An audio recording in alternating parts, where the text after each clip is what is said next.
Les mots fantôme, spectre, amérante, mort, esprit te font froid dans le dos et te glacent le sang?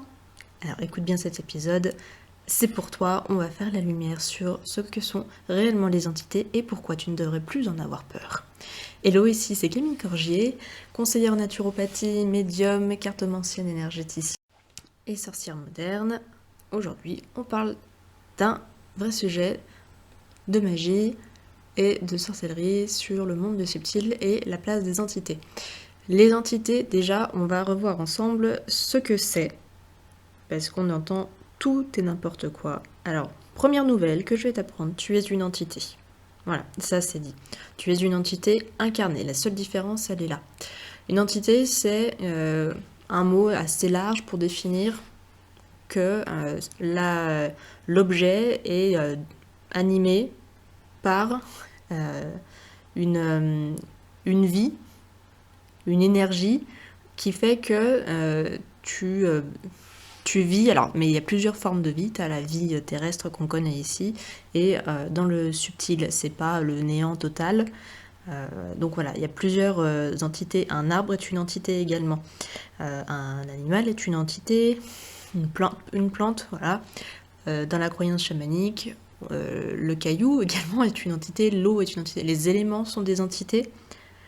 Tu as après, si on part un peu plus sur le subtil, et c'est là où en général vous avez peur, parce qu'il y a eu toute une déformation autour des entités avec certaines religions qui avaient peur de la mort et des entités qui sont tout autour, tout ce qui est du monde invisible, subtil, fait flipper parce que c'est l'inconnu.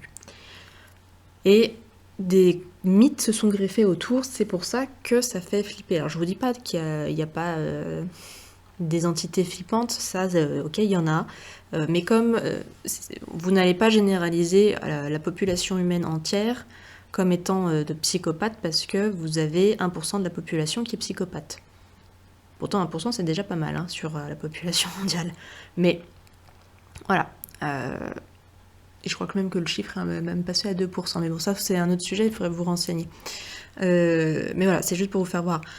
Les entités désincarnées, vous avez plusieurs choses. Donc vous avez les fantômes. Bon, j'aime pas particulièrement ce mot parce qu'il y a beaucoup de connotations. En soi, il n'est pas négatif ce mot, mais c'est tellement de la connotation négative derrière. Les fantômes, qui sont aussi appelés les spectres, les morts. Donc ce sont les âmes des défunts, les âmes errantes, qui n'ont pas trouvé le chemin vers la lumière. Vous avez déjà dû entendre parler un peu de ce phénomène, si vous vous intéressez un peu au spiritisme. Chez les médiums, on en parle aussi, voilà. Donc il y a des gens qui sont passeurs d'âmes, pas d'armes, pardon, d'âmes, des âmes, voilà, pour les aider justement à trouver la lumière. Si c'est le bon moment, je suis passeuse d'âme, moi en tout cas je ne fais pas passer systématiquement parce que si c'est pas le bon moment pour elle, ça peut s'avérer pire. Je sais qu'il y a des passeurs d'âme qui font passer comme voilà, il y a une entité, on la fait passer, non, enfin, dans ma façon de voir les choses, d'expérience, ça se passe pas comme ça, il vaut mieux... Voilà, moi je fais plus de l'accompagnement, du coaching de défunts, que il faut passer absolument, c'est comme les chasseurs de fantômes qui font passer, voilà, qui chassent, le mot est fort, en plus c'est chasser, c'est plus complexe que ça, le sujet est très très large hein, sur les défunts, mais si la personne par exemple n'est pas consciente qu'elle est morte et qu'elle voit arriver des gens chez elle, ce qui est souvent le cas de figure, notamment dans les poltergeists, il y a moyen qu'effectivement elle soit pas contente et que vous ayez une activité entre guillemets paranormale un peu impressionnante. Parce qu'elle n'a pas de conscience, pas que l'entité en question est mauvaise, c'est juste qu'elle ne comprend pas, donc il faut un médiateur. Et c'est ça le boulot pour moi des passeurs d'âme, c'est pas juste on fait passer, il faut communiquer, donc il faut être à l'aise avec ça, parce qu'il y a aussi des passeurs d'âme qui sont pas du tout à l'aise et qui veulent juste se débarrasser du défunt, alors que c'est pas ça. C'est pas ça du tout, on est dans la médiation entre le monde subtil et le monde terrestre. Voilà. Et ça c'est le boulot du médium. Le médium c'est ça, hein, c'est de la médiation, ça porte bien son nom. Et les médiums, souvent, sont passeurs d'âme. Bon, voilà. Ça, c'est juste pour la partie donc des défunts. Mais les défunts en mode plus, voilà, ce qu'on appelle fantôme, qui est l'âme errante, qui ne sait pas trop ce qui se passe, qui est paumée. Voilà, c'est l'entité qui est paumée. Donc elle est sur le même plan que nous, mais du côté du subtil. Voilà. Parce qu'après, vous avez aussi les défunts, mais les ancêtres, qui eux ne sont pas forcément paumés, qui sont juste là comme des guides, et qui viennent aider, qui sont donnés pour mission d'aider un membre de leur famille qu'ils apprécient. Et après, vous avez les guides au sens large, qui peuvent être de plein de familles d'âmes différentes. Donc je ne vais pas rentrer dans le détail des familles d'âmes, il y en a plusieurs. Mais voilà, un guide peut faire partie d'une famille d'âmes, et vous pouvez avoir un guide ancêtre, un guide familier qu'on connaît de cette vie-là ou qu'on a connu d'une vie précédente. Voilà, j'essaye de vous simplifier au maximum. Après, vous avez aussi les êtres ascensionnés. Donc les êtres ascensionnés, ce sont souvent les figures un peu religieuses, comme vous allez avoir... moi j'ai été élevée par des personnes de religion, confession chrétienne, donc je vais plus partir là-dessus parce que je connais, mais comme par exemple, vous allez avoir Jésus, vous allez avoir Marie, vous allez avoir après les anges, les archanges. Certains, genre archanges, ça va. On va revenir sur les anges parce que c'est un peu plus complexe que ça. Vous avez après en être ascensionné, chez les musulmans vous allez avoir Mahomet. Après dans les divinités, c'est vraiment des êtres qui sont plus hauts d'un point de vue énergétique. Et vous allez aussi avoir les personnes saintes. Voilà, c'est vraiment c'est des êtres de lumière qui sont purs. Bouddha par exemple est un être ascensionné également. Et vous avez ce qu'on appelle les êtres de lumière. Alors, je vais attirer votre attention sur les êtres de lumière et les anges. Les anges sont des êtres de lumière. Les êtres ascensionnés sont des êtres de lumière. Les fantômes sont des êtres de lumière. Vous êtes un être de lumière. Les animaux, les plantes, tout est être de lumière. Il faut partir du principe que prier un être de lumière, ça ne veut rien dire. Ça peut vous attirer des ennuis. Dans le sens où, si vous êtes de confession chrétienne, vous allez comprendre ce que je vous dis. Quand on prie un ange, vous pouvez quand même, si vous ne donnez pas le nom de l'ange en question, vous pouvez attirer Lucifer. Lucifer est un être de lumière, d'ailleurs, son nom, dans le mot Lucifer, il y a le mot latin lux, qui veut dire lumière. D'accord ? Donc, à partir du moment où l'entité a 1% de lumière, c'est un être de lumière. Vous précisez pas en fait le pourcentage, d'accord ? Pour ça, quand vous priez, c'est pour ça qu'il faut faire attention aux invocations dont je parlais dans l'épisode sur la prière, justement. C'est important de bien savoir qui c'est qu'on a de l'autre côté quand on fait une prière, et d'où le besoin d'invoquer la bonne entité. Donc voilà, ça, ce sont les entités au sens large. Donc vous voyez, il y a plusieurs cas de figure d'entités, et le mot entité n'est ni négatif ni positif. Il devrait en tout cas être perçu de manière très neutre et pas de manière péjorative, parce qu'on est dans une société où on a peur du monde subtil, et même où on le réfute, comme ça c'est plus simple, on est dans le déni. Alors ceux qui n'ont pas envie d'y croire, c'est pas un problème, hein, chacun ses croyances. Ne pas croire en quelque chose parce qu'on se dit que comme ça n'existe pas, là, c'est un petit peu plus problématique. C'est comme se dire, je sais pas, j'habite, j'ai construit ma maison dans une zone sismique, très sismique, et voilà, on met une maison avec des grandes fondations, pas les fondations japonaises qui tiennent la route, les fondations qu'on a en Europe qui sont pas du tout adaptées. Et voilà, vous savez que tous les mois vous avez un gros séisme, votre maison, vous avez beau vous persuader que les séismes n'existent pas, votre maison elle va s'écrouler. C'est un peu le même principe du déni pour moi là-dessus. Bon. Ça, Ça, c'est les croyances de chacun, ça vous regarde. Mais voilà, moi je voulais juste vous déjà définir ce que c'était que les entités, pour vous faire comprendre que il y a des entités qui sont flippantes, on peut le dire, et il y en a qui sont très très agréables, comme quand vous êtes dans un groupe avec des amis, que vous connaissez pas forcément tout le monde, et ben, il y en a un que vous appréciez moins, voire qui est même très très con, on peut le dire, même des fois des personnes que vous percevez comme étant très mauvaises, et d'autres qui sont très, très agréables. C'est le même principe. Vous n'allez pas juger le groupe entier parce que vous avez un point sombre sur le tableau. Donc, maintenant qu'on a défini les entités, il faut savoir que les entités sont présentes partout, parce que comme je vous l'ai expliqué, vous avez les entités incarnées et les entités désincarnées. Donc, vous vivez déjà avec une entité en permanence, c'est vous, vu que vous en êtes une. Plus celles qui se rajoutent dans votre environnement, plus vous avez des entités désincarnées dans l'environnement subtil dont vous n'avez pas forcément conscience. Rien que déjà dans votre logement, vous avez une âme qui s'appelle l'âme des lieux, avec qui vous pouvez communiquer de manière... c'est d'ailleurs très bien de lui faire voir que vous savez qu'elle est là, c'est une âme très bienveillante, donc vous pouvez lui demander pas mal de choses liées à la maison, ou l'appartement, peu importe. Voilà. Vous avez par exemple ça, ce genre de... Vous avez cette catégorie d'entités, et puis après vous avez les entités qui s'accrochent à vous. Il y a très peu de... Alors il y a des lieux hantés, mais il y a surtout des personnes hantées.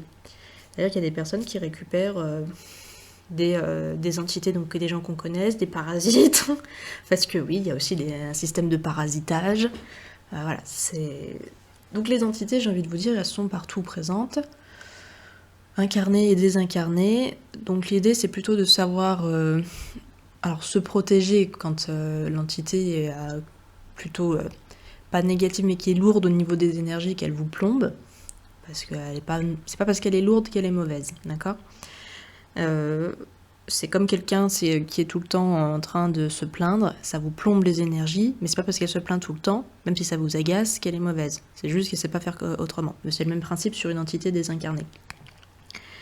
Donc, si vous en arrivez à en avoir conscience, le mieux c'est de réagir comme vous réagiriez avec quelqu'un, comme cette personne négative là dans votre entourage qui peut vous saouler.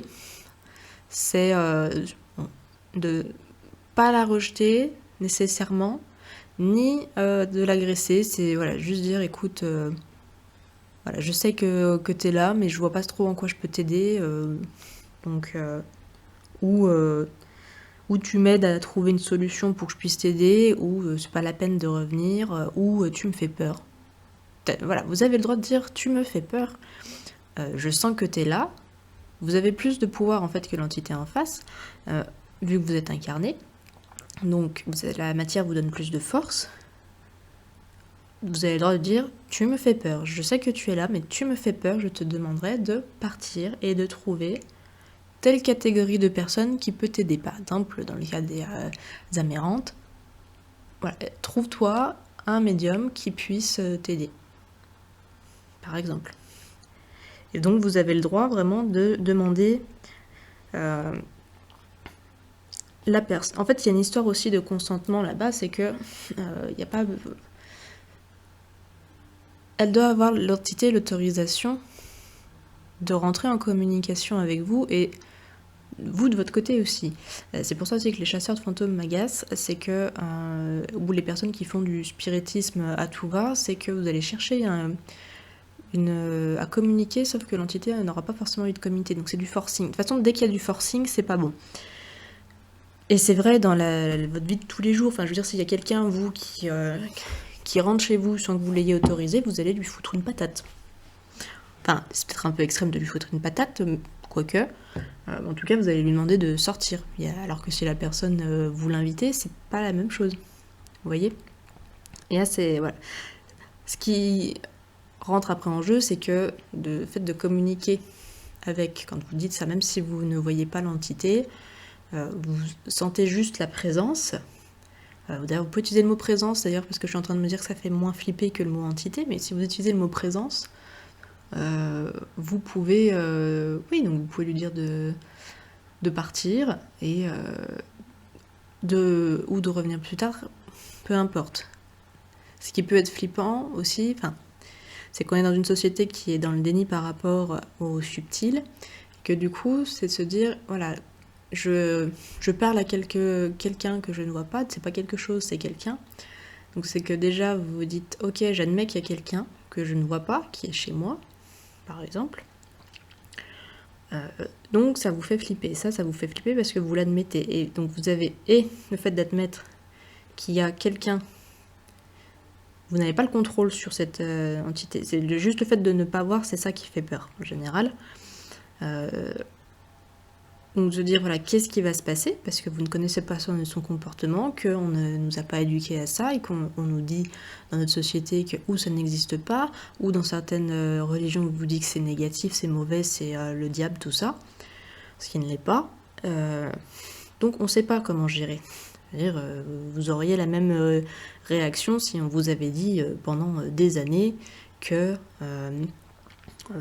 l'eau, par exemple, une flaque d'eau, dès que vous en approchez, elle vous agresse, elle vous attrape le pied et elle vous engloutit. Même si c'est pas vrai. Mais vous en auriez peur parce qu'on vous aurait bourré le crâne avec ça. Donc il y a ça. Et puis après, c'est se dire, voilà, quel est le regard des autres vis-à-vis de ça, parce que si vous êtes avec d'autres personnes, c'est pas forcément évident, le regard. Alors sachez que les messages télépathiques, ça fonctionne, vous n'êtes pas obligé de parler. Vous pouvez fonctionner par la pensée, ça fonctionne. Ça demande un peu plus de concentration, c'est un peu plus fatigant, je dirais, mais ça fonctionne. Ça fonctionne. Le plus facile restera quand même d'ouvrir la bouche, quand même de communiquer comme on parle avec n'importe quelle personne. Voilà.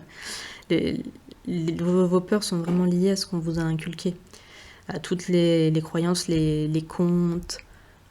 C'est ça en fait qui fait que vous avez peur, c'est le conditionnement dans lequel on a grandi. J'ai grandi dans le même, mais il n'y a rien, voilà, il n'y a rien de flippant. Il y en a quelques-unes qui le sont, je vous dirais pas le contraire, mais c'est pas. En fait, quand vous arrivez à avoir un œil bienveillant, vous voyez les choses différemment. C'est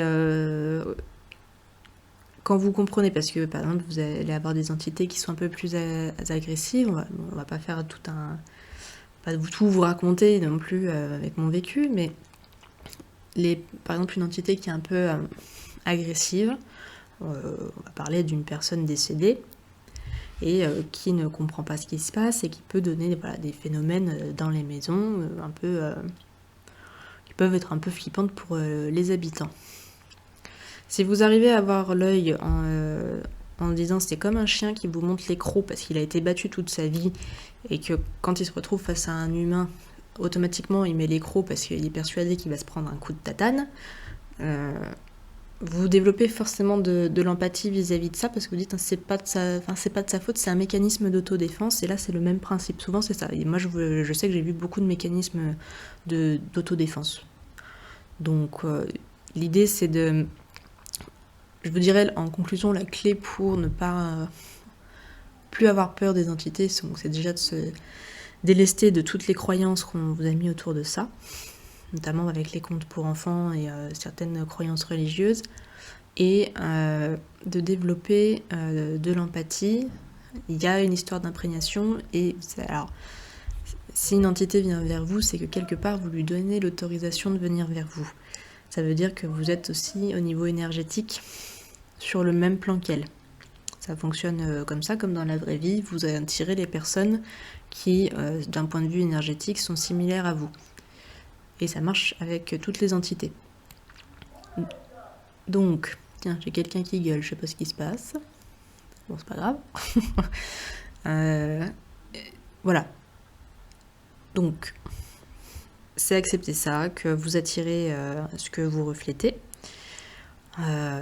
Et quand vous sentez, pour les personnes qui sont plus sensibles au subtil, je sais que moi au début ce qui me faisait peur c'était vraiment, ce qui était très étouffant, c'était de sentir les émotions des entités, des incarnés. Donc, depuis tout à l'heure, je vous parle beaucoup des défunts parce que bon, c'est vrai que moi, c'est plus... j'ai beaucoup longtemps été avec voilà, les défunts, j'ai monté en énergie, donc c'est vrai que je suis moins là sur ce plan-là maintenant. Mais c'est des entités qui vous permettent de vraiment développer la compassion. Si vous prenez vraiment le temps de les connaître sans les juger et admettre voilà, qu'elles vous imprègnent, quand vous les autorisez comme ça, à venir vers vous, elles vous imprègnent, mais que ce ne sont pas vos émotions, et ça c'est valable même avec les entités incarnées. Vous avez, des fois vous ressentez des émotions d'une personne incarnée et ça vous met mal parce qu'elle est très triste par exemple, sauf que c'est apprendre aussi à se détacher des émotions que vous pouvez ressentir en leur présence, parce que souvent les entités qui sont lourdes, on se sent très très mal. C'est juste reconnaître que ce ne sont pas nos émotions, et déjà ça permet de faire...